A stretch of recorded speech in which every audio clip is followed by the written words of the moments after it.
Hi. Hi hi. First of all the best. Glimpse చూసిన songs చూసిన ఒక మంచి వైబ్ కనిపిస్తుంది, పాజిటివ్ వైబ్ థ్యాంక్ ఉంది. యూ అన్న, thank you so much. Especially అంటే కొంతమంది మనుషుల్లో కొన్ని లోపాలు ఉండొచ్చు, అవి కప్పిపుచ్చుకొని లైఫ్ని లీడ్ చేస్తుండొచ్చు, అది చూపించారు మీరు.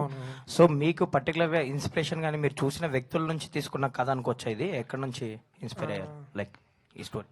అంటే అంటే వ్యక్తుల నుంచి కాదు, సిచ్యువేషన్స్ నుంచి. అంటే ఎలాంటివి వచ్చినా నిలబడాలి అని. ఇప్పుడు మా ఫాదర్ ఉన్నారు, ఎలాంటి వచ్చినా లైక్ స్ట్రాంగ్గా నిలబడి, అలా చాలా మంది. ఇప్పుడు మా ప్రొడ్యూసర్ గారు ఉన్నారు ఫర్ ఎగ్జాంపుల్. చాలా హర్డిల్స్ ఏం వచ్చినా సరే ఇవాళ థియేటర్ దాకా తీసుకొస్తున్నారు మా సినిమా. సో ఏం వచ్చినా సరే గివప్ ఇవ్వకూడదు.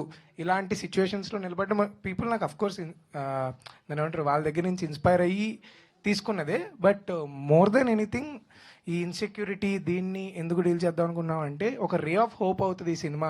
ఎందుకంటే 99% of the people right now in this generation are dealing with one or other insecurity. ఏదో ఒక ఇన్సెక్యూరిటీ, వేరే వాళ్ళతో కంపేర్ చేసుకొని వాళ్ళ ప్రెషియస్ టైంని కోల్పోతున్నారు.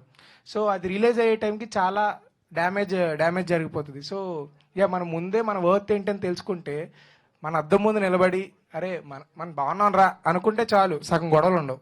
సో నా సినిమాతో అది చెప్దామని ట్రై చేస్తున్నాం. ఆల్ ద బెస్ట్ అండి.